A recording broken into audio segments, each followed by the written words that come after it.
This video is to help students with the Wednesday, February 20th homework to prepare for the quarterly exam. Area, polygons, coordinate plane, quarterly review. This is the homework for February 20th. I'm going to go over specific questions, the ones that I feel students may struggle with. So we're going to go, I hope everybody know how to do this one. We're going to go to question number 8. And remember, absolute value is distance from 0. So the absolute value of -94 is greater than the absolute value of -5. That's not what I made this video for. So let's go to number 8. Let me see. Oops. It's not letting me go. Check answer. We know how Pearson works. Which one is closer to the top? The one that's closer to the top is 54. So which one was 54? That is A. All right. Closer to 0, closer to 0. All right, let's go to number 8. All right, go ahead and read that question. QRST is a rectangle. Points Q, S, and T have the following coordinates. Find the coordinates of point R, then draw the polygon. All right, so we have 3 ordered pairs right here, Q, R, and S. So we can sketch it out if we want. We don't have to, but we can sketch it out. Before I even sketch it out, I'm going to use common sense. So my last ordered pair is going to be, we need an X coordinate and we need a Y coordinate. So I have, for an X coordinate, I have -3.5, 2.5, and -3.5. So I have -3.5 twice. So that must mean my next coordinate must be 2.5, my X coordinate. Because if you're making a rectangle, you should have each coordinate twice. Each coordinate you must use twice. So since I did not use 2.5 twice, I know that the X coordinate must be 2.5. Now I need to figure out what the Y coordinate is, and I'm going to use the same method. So I have -2 used here, -2 used here for the Y coordinate. I did not use -3, so I know that the ordered pair for the Y coordinate is going to be -3. So I have my ordered pair without even thinking too hard, right? So that is what I'm going to put in, and then you have to graph it. So let me put in my ordered pair. So we have 2.5, 2.5 for the X coordinate, and then we need -3 for the Y coordinate, and that is my ordered pair. Without doing any math, you need each coordinate twice. Now we need to figure out which picture has these ordered pair. So so we have to blow these up. So we need R. Well, we have to see what's different. Let's see what's different. So it looks like the location along the y-axis is different. So that means the Y coordinates is what we can use to check to see which one is the correct answer. This one is one. We have to pay attention to our scale. So 1, 2, 3, 4, 5, 6, 7, 8, 9, 10 tick marks in between 0 and 5. So since I have 10 tick marks, I can have 5 and divide it into 10 equal parts, and I can see that each tick mark is worth 1/2. So if I look here and I look at these X coordinates, I have a half, 1, 1.5, 2. So the S and T has a Y coordinate of 2, -2. So this is a possible answer choice. Then I can look at this one, 1.5, 1, -1.5, -2. So that's a possible answer choice. But if you look at this one, this is going down 1.5, 1. So I can eliminate this one because the y coordinates are incorrect. And then this one, 0, 1.5, 1, negative 1.5, negative 2, negative 3, no, negative 2.5, negative 3. So this x coordinate is negative 3. So the highest point is negative 3, but you need the highest point to be negative 2, so we can eliminate D. So the answers that we have left is A or B, right? So now we need to check another ordered pair. So we can check the location of R, or along the x-axis. So let's try T and R. So if this is 0, we have 1, 2, 3, 4, 5, 6, 7 tick marks until you get to T and Q. So 7 tick marks will be 0.5 or 1/2 times 7. And that will be the location, which in this case is 3 5/10, which is what we're looking for. So the x coordinate is negative 3 5/10. Or you can do 1/2 times 7, because each tick mark is worth 1/2, and then you multiply by 7 of those, and you'll end up with 7/2, which is equivalent to negative 3 1/2. So it's negative increasing by negative halves. All right, so I already have my answer. That answer is A. So why would I eliminate B? Because if I start here at 0, we have 1, 2, 3, 4, 5 tick marks until we get to T and Q. So that's saying the x coordinate is 1/2 times 5 tick marks, which is 5/2, which is equivalent to negative 2 1/2, which is not our x coordinate. Negative 2 1/2 is negative 3 1/2. So I can pick my answer choice, and the answer choice that I pick is A. And we're going to check and move on to the next question. All right, now we're moving on to number 9. So this is similar to the last question. We need to find two missing vertices now. The rectangle has opposite vertices. All right, find the coordinates of the missing vertices. So remember from the last video, we need to use each ordered pair twice. So we already have these two ordered pairs. So we need an ordered pair with the other two. So if we were to draw this out, I'm going to draw it out.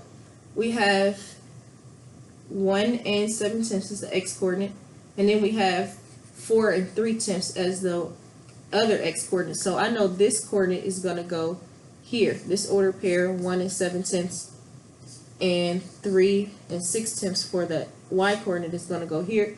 And this is above that, so that means it's higher along the y-axis, and it's more to the right along the x-axis. So my x coordinate is 4 3 here, and then my y coordinate is 6 4 here. Now, if this x coordinate 4 3 is a parallel across the x-axis at the same point, this point must have the exact same x coordinate. And then since this goes directly across from the y-axis is this point, this ordered pair is going to have the same x coordinate, the same y coordinate. So I have one ordered pair. Now I need to figure out this ordered pair. So up and down, you're going to share the same x coordinate. So this x coordinate is 1 7/10. And then the y coordinate is going to be the same across, so it's going to be 6 4/10. So that's the ordered pairs that I'm looking for, the ones that are in red. And which answer choice is that?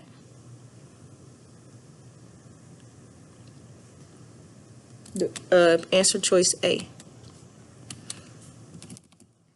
All right. The length of the rectangle is blank units. The length of the rectangle. Then find the coordinates of the point at the center of the rectangle. Okay, the length of rectangle is blank units, the length. So I'm guessing they're talking about at the bottom, the length from here to here. So if we write our ordered pairs, we have 4 3, 4 and 6/10 as one order pair, and then we have 1 and 7/10, and then 3 and 6/10 as the other order pair. Now, since the y coordinates are the same, we can ignore those. And then these are in the same quadrant because they both are positive x coordinates. We need to find the distance between the x coordinates. So since we're finding the distance between the x coordinates, we need to put the two x coordinates into absolute value because distance is never negative. And then since they're in the same quadrant, we're going to have one line, which means we need to subtract. Remember, one quadrant, one line, two quadrants, two lines, two quadrants. Now we need to subtract 4 and 3/10. The absolute value of 4 and 3/10 is 4 and 3/10, minus the absolute value of 1 and 7/10 is 1 and 7/10. And then we have to regroup.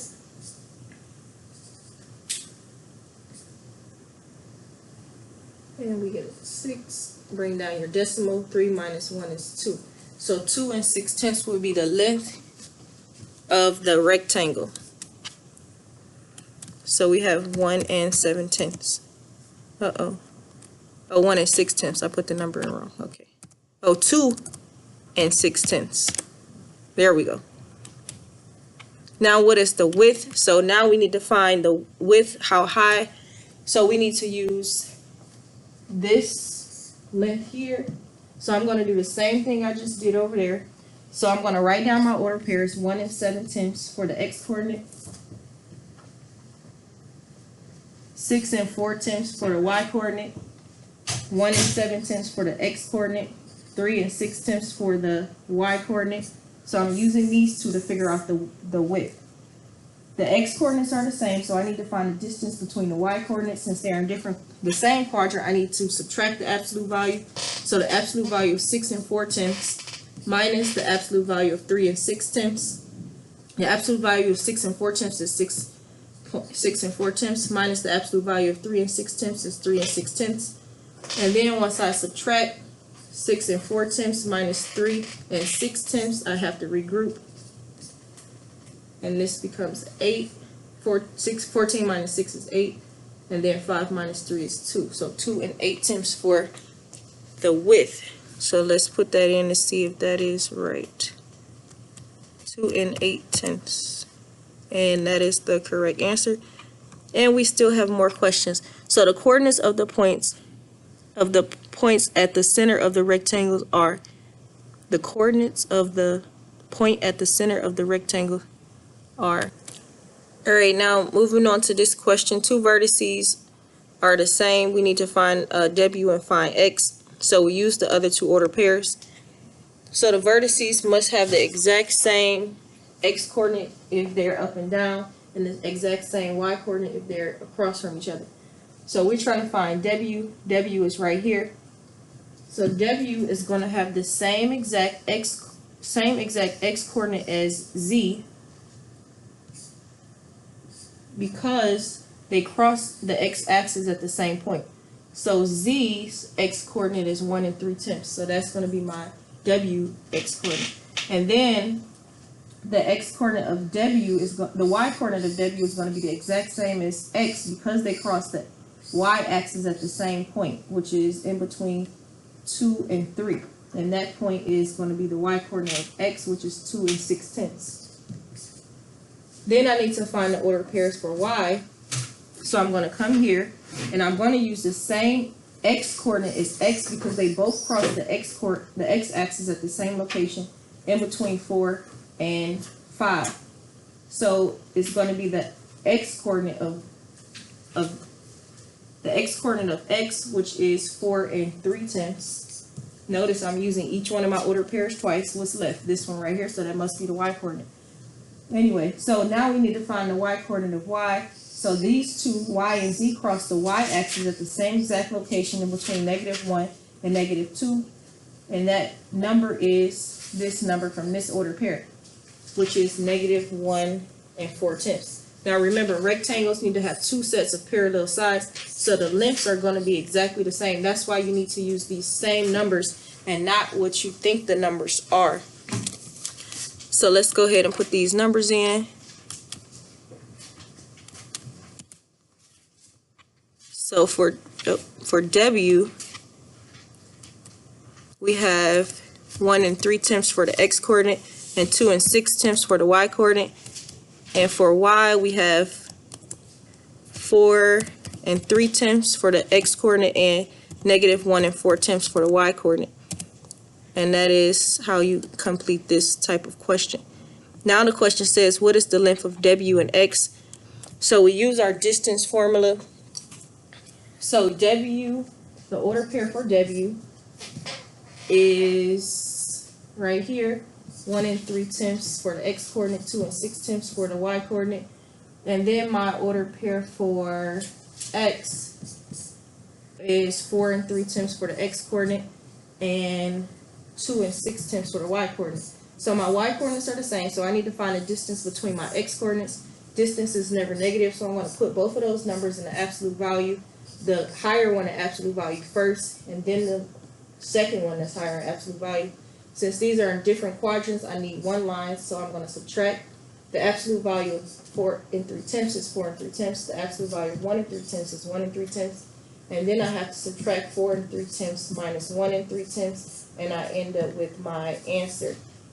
So the length is going to be 3 units. So I'm going to put that in here. And we have 3. There we go. So that's how you answer this question. And the next question, we're talking about geometry. You have to use your formula. And we'll talk about that in a few. Alright, so this is question number 11. Compose the trapezoid into a parallelogram. What is the area of the trapezoid? Note that the diagram is not to scale. That means one part may look longer than the other. So don't try to look and say, oh, this is about, no, you have to use the actual dimensions. So we're trying to find the area of the trapezoid. So if we look here, this is our trapezoid, and we have our dimensions 3, 10, 4. So what you can do, you can decompose this triangle into, or decompose this trapezoid into 2 triangles and 1 rectangle, or you can use the formula. So I'm going to use the formula first. So we have our trapezoid right here. And to build the formula for a trapezoid, you have to make a copy, rotate the copy, so that if this is 10 feet, this is 3 feet, and then the height is 4 feet. You have to make a copy of the trapezoid, so that's doubling the area, and rotate it and compose it. So I've composed it here. And what I made here is a parallelogram. And I know the formula for a parallelogram is area equals base times height, because you can decompose this parallelogram right here, compose this part over here, and you'll have a rectangle. So it's the same formula. Now, since we made a copy and we only want the area of half of the rectangle, which is this over here, we also need to divide it by 2 or multiply by 1/2. So we also need to change the base. The base is no longer 10 feet. You have to add 10 plus this length right here, which is 3. So the base is going to be B1, base 1. The base is going to be base 1 plus base 2. That's going to be the new area of the base. You multiply that by the height, and then you can divide by 2 or multiply by 1/2. And that's the formula to find the area of a trapezoid. So B1 is going to be, then we're going to substitute, base 1 is 10 plus base 2 is 3. The height is going to be from the bottom of the trapezoid to the top, which is 4. So times 4. And then we need to multiply by 1/2. Parentheses comes first, so we have 10 plus 3 is 13 times 4 times 1/2. And then it doesn't matter which one we multiply now. So I'm going to take half of 4, which is 2. And then 13 times 2 is going to be 26. So the area of the trapezoid is 26 feet squared. So that's what you would put into the computer. Now, if you wanted to decompose this, you would start off with your trapezoid and then break it up into 2 triangles and a rectangle. Now, this top rectangle is 3, so that means this must be 3 as well, and the height is still going to be 4. If this is 4, this must be 4, this must be 4, this must be 4. So we have to figure out what are these other dimensions. So from here, to here, we had 10 units. So we have to subtract the 3 from the rectangle, and we have to distribute 7 units between this triangle and this triangle. So it doesn't really matter. You can put 4 here and 3 here. It really doesn't matter. But as long as 4 plus 3 plus 3 is equivalent to the original length, which is 10, and yes, it is. You can do 5 and 2. You can do multiple combinations. So right here, we will find the area of this triangle using 1/2 times the base times the height, because that's the formula of a triangle. And we're going to substitute our dimensions in, but we're going to write in all of our formulas first. Then we will have to find the area of this rectangle, which is base times height. Why is this a rectangle? Because the edges are not the same. And then I need to add the area of this triangle. The formula for a triangle is 1/2 times the base times the height. Then I'm going to formula substitute, then evaluate 1/2 times 4, that's the base and the height of the triangle. And then I'm going to put the base and the height of the rectangle.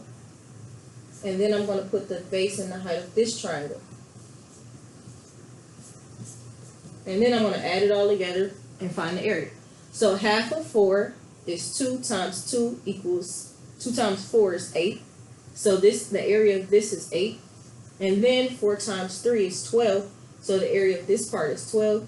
And then we have 1/2 of 4 is 2 times 3 is 6. So the area of this is 6. So we can add 12 plus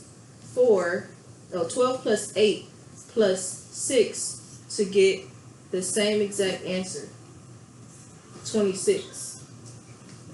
And that is how you will answer this question. So I'm going to put in 26 here for my answer. And that is how you do it. So you got 2 different ways to answer the same exact question. And that is it. This question is number 12.